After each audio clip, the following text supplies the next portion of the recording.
नमस्कार दोस्तों, आप सभी दोस्तों को 8वां एपिसोड में स्वागत है। अगर चैनल पर नए हैं तो प्लीज इसको सब्सक्राइब करें। काल सुतीक्ष्ण से विदा ले श्री राम लक्ष्मण सीता का वहां से प्रस्थान। सुतीक्ष्ण के द्वारा भली भांति पूजित हो लक्ष्मण सहित श्री राम उनके आश्रम में ही रात बिताकर प्रातः काल जाग उठे। सीता सहित श्री राम और लक्ष्मण ने ठीक समय से उठकर कमल की सुगंध से सुवासित परम शीतल जल के द्वारा स्नान किया।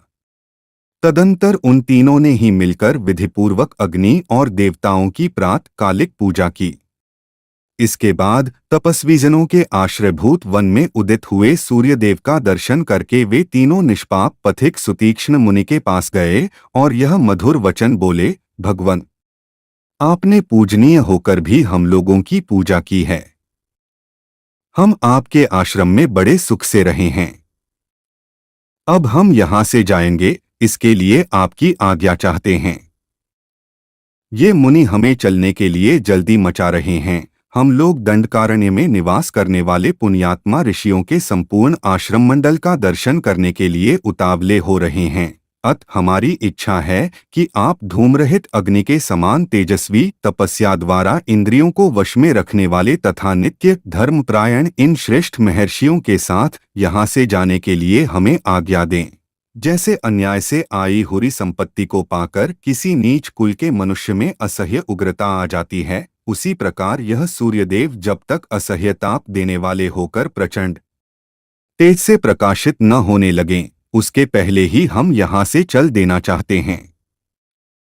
ऐसा कहकर लक्ष्मण और सीता सहित श्रीराम ने मुनि के चरणों की वंदना की। अपने चरणों का स्पर्श करते हुए श्रीराम और लक्ष्मण को उठाकर मुनिवर सुतीक्ष्ण ने कसकर हृदय से लगा लिया और बड़े स्नेह से इस प्रकार कहा, श्रीराम, आप छाया की भांति अनुसरण करने वाली इस धर्मपत्नी सीता तथा सुमित्रा कुमार लक्ष्मण के साथ यात्रा कीजिए।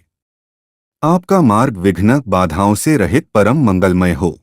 वीर तपस्या से शुद्ध अंतःकरण वाले दंडकारण्यवासी इन तपस्वी मुनियों के रमणीय आश्रमों का दर्शन कीजिए। इस यात्रा में आप प्रचुर फल मूलों से युक्त तथा फूलों से सुशोभित अनेक वन देखेंगे। वहां उत्तम मृगों के झुंड विचरते होंगे और पक्षी शांत भाव से रहते होंगे। आपको बहुत से ऐसे तालाब और सरोवर दिखाई देंगे जिनमें प्रफुल्ल कमलों के समूह शोभा दे रहे होंगे। उनमें स्वच्छ जल भरे होंगे तथा कारंडव आदि जल पक्षी सब ओर फैल रहे होंगे। नेत्रों को रमणीय प्रतीत होने वाले पहाड़ी झरनों और मोरों की मीठी बोली से गूंजती हुई सुरमय वनस्थलियों को भी आप देखेंगे। श्रीराम, जाइए वत्स सुमित्रा कुमार, तुम भी जाओ।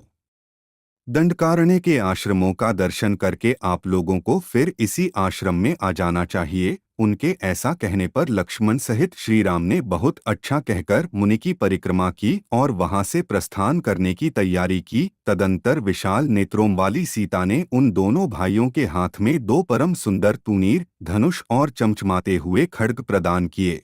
उन सुंदर तूनीरों को पीठ पर बांधकर टंकारते हुए धनुषों को हाथ में ले वे दोनों भाई श्रीराम और लक्ष्मण आश्रम से बाहर निकले। वे दोनों रघुवंशी वीर बड़े ही रूपवान थे। उन्होंने खड्ग और धनुष धारण करके महर्षि की आज्ञा ले सीता के साथ शीघ्र ही वहां से प्रस्थान किया। इस प्रकार श्री वाल्मीकि निर्मित आर्ष रामायण आदि काव्य के अरण्यकांड में 8 एपिसोड पूरा हुआ। वीडियो देखने के लिए आप लोग को धन्यवाद।